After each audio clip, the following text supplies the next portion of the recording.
જય હિન્દ વિદ્યાર્થી મિત્રો, આપણે ગયા લેક્ચરમાં સ્વાધ્યાય 8.1 પૂર્ણ કરી દીધો તો બરાબર. હવે એના પછીનો આપણો ટોપિક છે વળતર. બરાબર, તો વળતર એટલે શું? બરાબર, વળતર આમ ગુજરાતી શબ્દ છે. આપણે વળતર શબ્દ બહુ ઓછો સાંભળ્યો છે, પણ એની જગ્યાએ આપણે સાંભળ્યું છે ડિસ્કાઉન્ટ. બરાબર, ડિસ્કાઉન્ટ કોને કહેવાય? ડિસ્કાઉન્ટ શબ્દ તમે વધારે સાંભળ્યો હશે વળતરની જગ્યાએ, કારણ કે આપણે કોઈ પણ જગ્યાએ ખરીદી કરવા જઈએ, કપડાની ખરીદી હોય કે પછી કોઈ ઇલેક્ટ્રોનિક્સ આઇટમની ખરીદી હોય, કોઈ પણ વસ્તુની આપણે ખરીદી કરવા જઈએ ત્યાં આપણે પહેલા એમ પૂછીએ એના પર ડિસ્કાઉન્ટ કેટલું છે. બરાબર, જ્યારે શ્રાવણ માસ શરૂ થાય છે ને ત્યારે સાડીઓની ખરીદી ઉપર ડિસ્કાઉન્ટ હોય છે. બધે એમ કે સાડીઓનો સેલ આવ્યો, સાડીઓનો સેલ આવ્યો. તમે એવું વધારે તમારા મમ્મી કે બહેનના મોઢે સાંભળ્યું હશે.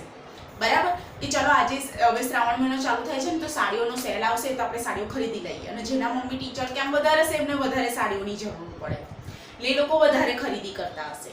બરાબર, પણ આ શ્રાવણ મહિનામાં તો કોરોનાએ બધાને ઠપ જ કરી દીધા છે, એટલે કોઈ ખરીદીનું નામ લેવાનું તૈયાર જ નથી, કારણ કે કોઈ તહેવારો જ ઉજવાતા નથી. પછી બરાબર, આપણે પાછા આપણે મૂળ શબ્દ પર આવી જઈએ કે વળતર એટલે કે ડિસ્કાઉન્ટ. બરાબર, તમે સાંભળ્યું હશે ઇલેક્ટ્રોનિક્સ આઇટમ લેવા પણ કદાચ જો તમે તમારા પેરેન્ટ્સ સાથે ગયા હોય તો આપણે કોઈ પણ મોંઘી આઇટમ લઈએ, જેમ કે ફ્રીજ છે.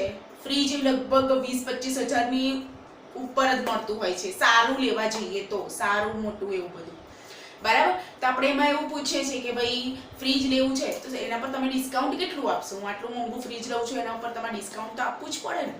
બરાબર, એટલે કે વળતર તો આપવું જ પડે ને. તો એ વળતર એટલે શું? તો વળતર એ વસ્તુની છાપેલી કિંમતમાં આપેલ ઘટાડાની ટકાવારી છે.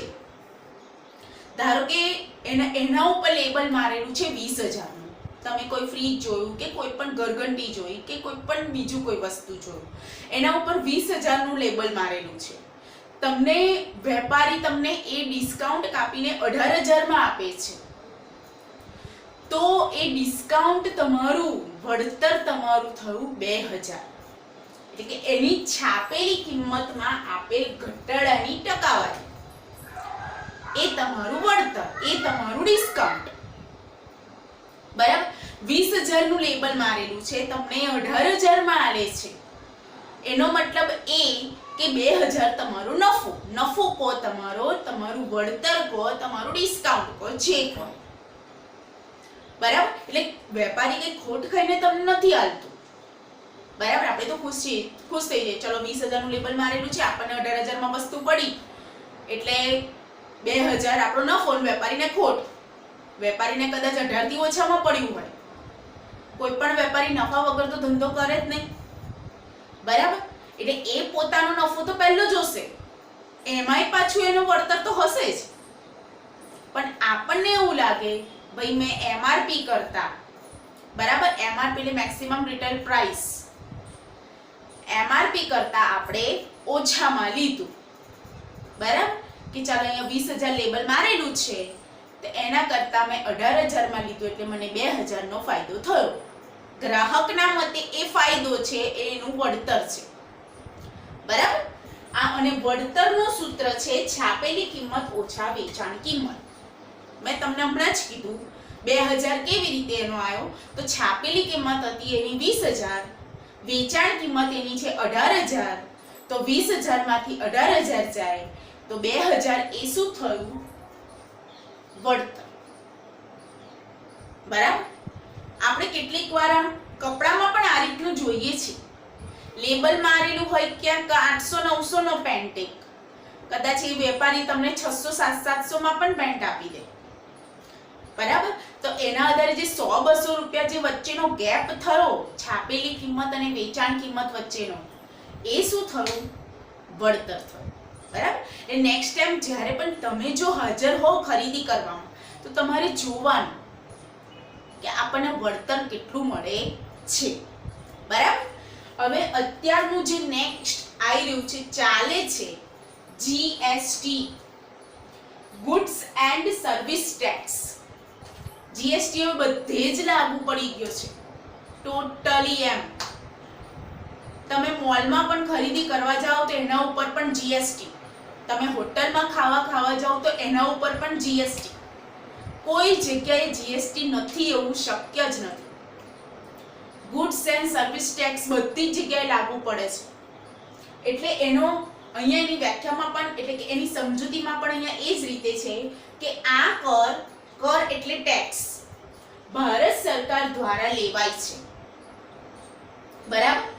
આ કર વસ્તુની કિંમત અથવા સેવા અથવા બંને ઉપર વસૂલવામાં આવે છે અને આપણે આપવો જ પડે. આપણે સરકારને જ આપીએ છીએ. જેમ આપણે બીજો ઇન્કમ ટેક્સ, આવકવેરો કે જેની આવક અમુક 5 લાખની ઉપર કે 10 લાખની ઉપર હોય વાર્ષિક આવક, એને ફરજિયાતપણે ઇન્કમ ટેક્સ ભરવો જ પડે. બરાબર. કેટલાક એની ચોરી પણ કરે છે, ઇન્કમ ટેક્સ નથી ભરતા, ખોટી વસ્તુ બતાવે છે. બરાબર કે મારો અહીંયા ખર્ચો છે, મારો અહીંયા ખર્ચો છે, અહીંયા ખર્ચો છે, એવી રીતે કરીને પોતાની આવક વેડફી દે છે અને પોતાનો આવક ઓછી બતાવી દે છે, જેથી કરીને કર આપવો પડે નહીં. પણ એ ખરેખર એ ટેક્સ ચોરી કહેવાય. બરાબર. આપણે મૂળ આપણી વાત કરાઈ છીએ કે GST, goods and service tax અત્યારે દરેક જગ્યાએ લાગુ પડે છે. બરાબર. આપણે વળતરને લગતા થોડાક ઉદાહરણ પણ તમારી ચોપડીમાં છે, એ જોઈ લઈએ.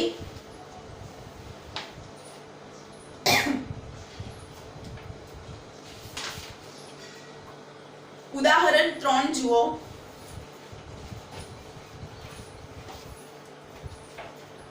એક વસ્તુની છાપેલી કિંમત ₹840 છે અને તેની વેચાણ કિંમત ₹714 છે. તો વળતર અને વળતરની ટકાવારી શું થાય? તો વળતરનું સૂત્ર તો આપણી પાસે છે જ કે છાપેલી કિંમત ઓછા વેચાણ કિંમત. બરાબર. તો છાપેલી કિંમત છે 840 ઓછા વેચાણ કિંમત છે 714, એટલે આપણને ₹126 વળતર રૂપિયામાં તો મળી ગયું. બરાબર. તો હવે એની ટકાવારી શોધવાની છે. તો 840 ની છાપેલી કિંમત ઉપર વળતર જો ₹126 હોય તો 100 ની છાપેલી ટકાવારી શોધવાની હોય તો 100 જ હોય. તો 100 એ કેટલા? ત્રિરાશિમાં પણ તમે કરી શકો. 840 એ ત્રિરાશિ તમે આ રીતે મૂકી શકો, છાપેલી કિંમત અને વળતર. 840 ની છાપેલી કિંમત ઉપર ₹126 વળતર, તો 100 એ કેટલા? ચોકડી ગુણાકાર 100 ગુણ્યા 126 છેદમાં 840. બરાબર. તો એનો જવાબ તમને મળશે 15%.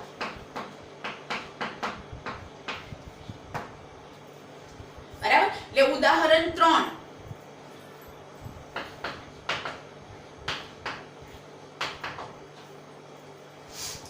બરાબર. ચોથું જોઈએ. ફ્રોકની યાદી મુજબની કિંમત 220 છે, વેચાણ પર 20% વળતર નક્કી કરેલ છે.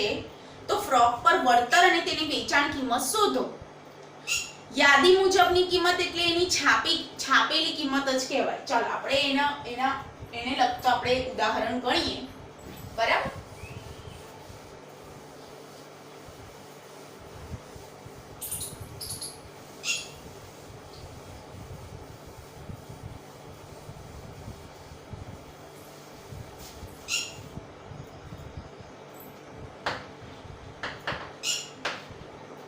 ચલો, યાદી મુજબની કિંમત એટલે છાપેલી કિંમત છે.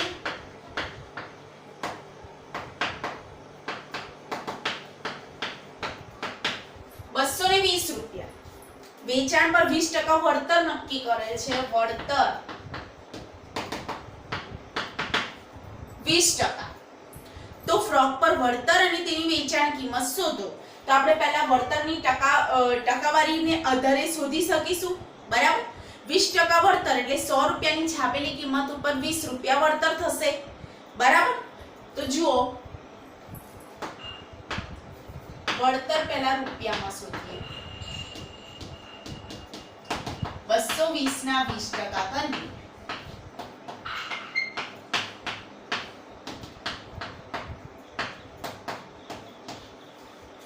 ₹44 એનું વળતર થશે. બરાબર. 220 પર ₹44 એનું વળતર થયું. બરાબર. હવે એની વેચાણ કિંમત શોધવાની છે. તો વેચાણ કિંમત શોધવા માટે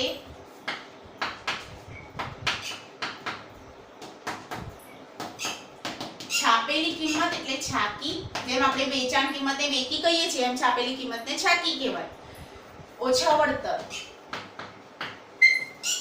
220 ઓછા 44, 10 માંથી 4 જાય તો 6, 11 માંથી 4 જાય તો 7 અને 176 રૂપિયા. હવે અંદર કેટલું મોટું છે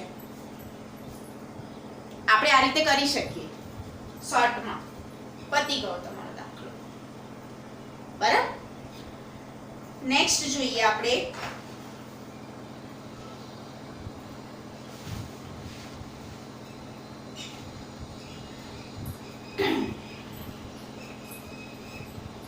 ટકાવારીમાં અંદાજો છે, પછી વેચાણ અને ખરીદી સંબંધિત કિંમત છે, નફો અને ખોટ, મૂળ કિંમત અથવા વેચાણ કિંમત શોધવી, નફો ટકામાં અને ખોટ ટકામાં શોધવા. બરાબર, એને લગતું ઉદાહરણ 5 જોઈએ આપણે. સોહને એક જૂનું ફ્રીજ ₹2500 માં ખરીદ્યું, તેમાં તેણે ₹500 ખર્ચ કર્યો અને ₹3300 માં વેચ્યું, તો તેને થયેલ નફા અથવા ખોટની ટકાવારી શોધો. બરાબર, હવે એને ફ્રીજ ખરીદ્યું છે 2500 માં, એને ફ્રીજ ખરીદ્યું છે 2500 માં અને તેણે ₹500 ખર્ચ કર્યો છે. હવે તમને ખબર હોય કે મૂળ કિંમત ઉપરાંત થતા વધારાના ખર્ચને શું કહેવાય? પડતર કિંમત કહેવાય, સોરી ખરાજાત કહેવાય. બરાબર, અને મૂળ કિંમતમાં જો તમે ખર્ચ ઉમેરી દો તો તમને એની પડતર કિંમત મળી જાય. બરાબર, પછી પડતર કિંમત અને વેચાણ કિંમતમાં તમારે જોવાનું કે બંનેમાંથી કઈ કિંમત વધારે છે. જો પડતર કિંમત વધારે હોય તો તમને ખોટ જાય અને જો વેચાણ કિંમત વધારે હોય તો તમને નફો થાય. બરાબર, અહીંયા આપણને કહી દીધું છે કે તેને થયેલ નફા અથવા ખોટની ટકાવારી. તો આપણે નફો અને ખોટ જાણવા માટે પહેલા મૂળ કિંમતમાં શું કરવું પડશે? ખરાજાત ઉમેરવું પડશે.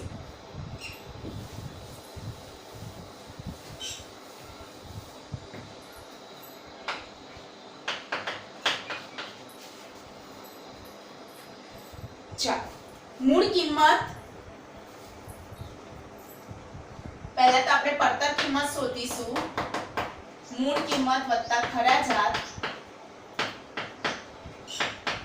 મૂળ કિંમત એની છે ₹2500, ખરાજાત એની છે ₹500, એટલે ટોટલ એના પડતર કિંમત છે ₹3000. બરાબર, અને એની વેચાણ કિંમત છે 3300, તો એને નફો થયો તો લખવાનું વેચાણ કિંમત છે ₹3300. અહીં પક્કી કરતા વેકી વધુ છે તેથી નફો થાય, માટે નફો બરાબર વેકી ઓછા પક્કી. વેકી છે 3300, પક્કી છે 3000. ₹300 નફો થશે. 300 રૂપિયા નફો થશે. બરાબર, હવે નફાનું સૂત્ર પણ હવે એને નફાને આપણે ટકામાં શોધવાનું છે, ટકાવારી શોધવાની કીધી છે. તો નફો બરાબર ટકા, નફો છેદમાં મૂળ કિંમત આવે, પણ અહીંયા આપણે પડતર કિંમત છે તો આપણે પડતર કિંમત લખીશું ગુણ્યા 100. નફો છે આપણો 300, પડતર કિંમત છે 3000 ગુણ્યા 100.